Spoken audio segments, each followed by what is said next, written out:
Hey, what is up, everyone? This is Logan75 here, and in today's video, I am officially doing my review of Star Wars Rogue One. Now, this review does contain spoilers, so if you do not wish to hear any spoilers, please venture away from this video right now. I will give you time to do so. So, all in all, Rogue One, a Star Wars story, was quite possibly one of my favorite Star Wars movies. Now, it was Star Wars Episode 5, but Rogue One definitely has a chance to knock it off the top. It was an incredible film from start to finish. I really don't have that many critiques about it, but I will get into what I loved about this film so much.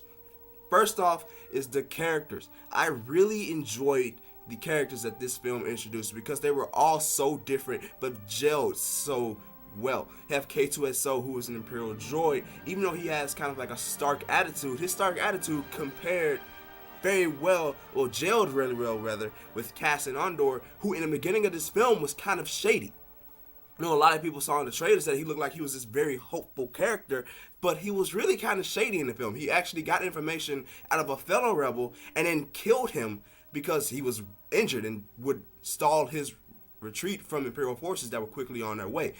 And he actually shot some of Saw Gerrera's rebels because Saw Gerrera actually had defected from the major rebellion and started his own little resistance because he was considered more of an extremist, not a rebellion kind of person. And he actually shot one of his people thinking that nobody saw, but somebody of Saw Gerrera's forces did see it happen. But I'm just going to say that first and foremost, Cassian Andor was a really shady character, I really want to say. And you also see that the rebellion was kind of shady, but I'll get into that later.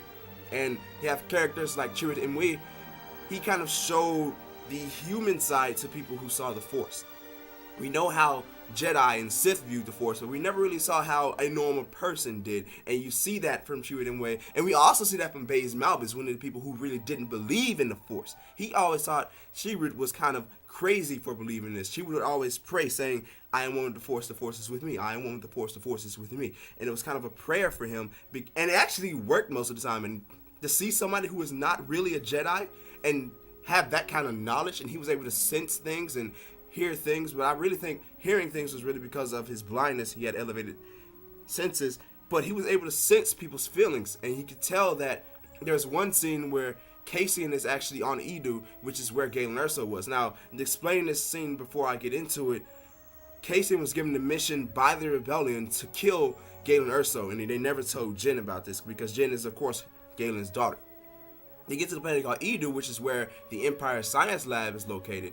Cassian was going to kill Galen, and Chirrut could sense that. He could sense that he was going to do something that Jyn was not going to like. Jyn caught wind of it, and of course went up there, but Galen still died because a rebel attack had happened where Y-Wing bombers came in and bombed the station.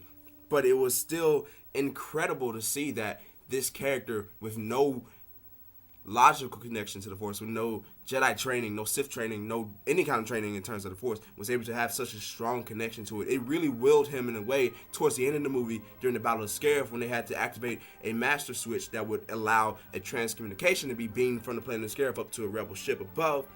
It allowed him to get to that switch because there were Death Troopers firing on the entire rebel crew that was down there trying to make sure that the majority of the forces stayed away from Jyn and Cassian while they located the plans for the Death Star.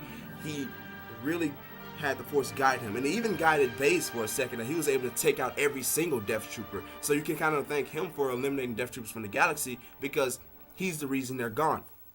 And then I also want to get into the character of director Orson Krennic. Orson Krennic was, of course, the new villain for this film, and I can honestly tell you that I really enjoyed seeing his character on the screen. It was kind of a commanding character, I guess you can say. The things that he did, he was brutal in some instances. He was not really complacent towards people. He tried to show complacence towards Galen Erso during the prelude scene, but Galen was very resentful. He didn't want to leave, so that forced Orson Krennic to assume a more commanding role again. And the things that he did in this film were incredible. They were smart. He would kill every single scientist on Galen Erso's team on Edu when he found out that the Imperial defector, who we found out his booty, was coming from Galen's science facility. He kind of figured that out, went there, and it was incredible to see, and it was really great. I really love all the characters. Now, another thing I want to get into that I really enjoyed was Darth Vader. Darth Vader's presence in this film was absolutely incredible and menacing, to say the least. The first time you see him, it looks like he's on Mustafar.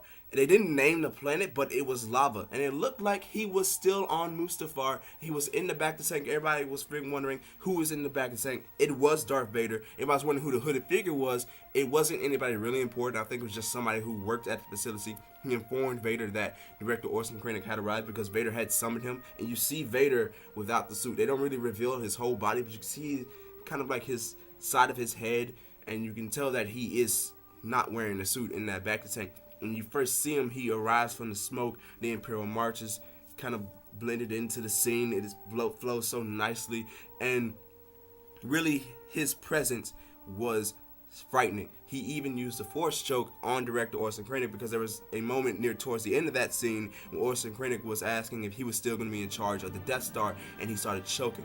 And Vader turns around and gives the line, "Do not choke on your aspirations, director." And it was so bone chilling to hear that. I really loved Darth Vader in this film. And then towards the end of the movie, when the rebels had the plans for the Death Star, Vader sends a boarding party to a ship to try to get the plans before they are able to get away. Vader then boards the ship. It's very similar to how it was in A New Hope. The blast doors are kind of blown up, and it's a dark hallway, and you see his lightsaber activate. He comes in and just slaughters rebels. He's force choking them, slamming them on the roof, pushing them. He's slicing and dicing. Like, Vader was scary in this film, specifically because of that scene. He slaughtered a squadron of rebels, and it was scary to see, but it was awesome to see, and I really enjoyed Darth Vader. Another one of my favorite things about this movie was the use of facial CGI makeup to convert people into our beloved Star Wars characters who are unable to assume these roles anymore.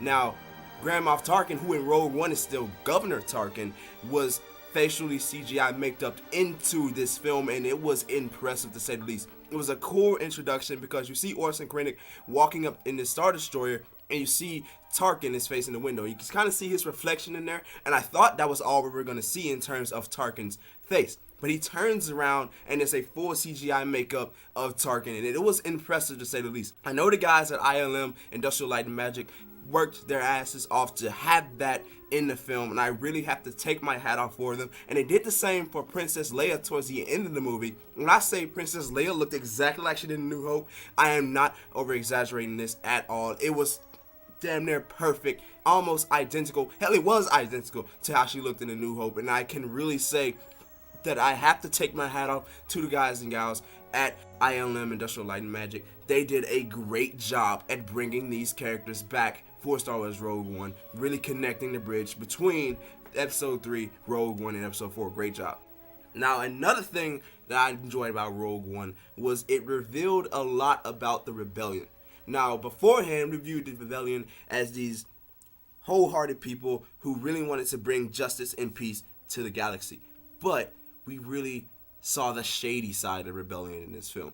As I spoke about earlier with the mission of Cassian Andor to send to Galen Erso, these people did not tell Jyn that they were going to kill her father. They kept that hidden from her. They brought her in because they told her that we need you to find your father so we can find out about this Death Star, so we can figure out how to destroy it and whatnot. That wasn't the case.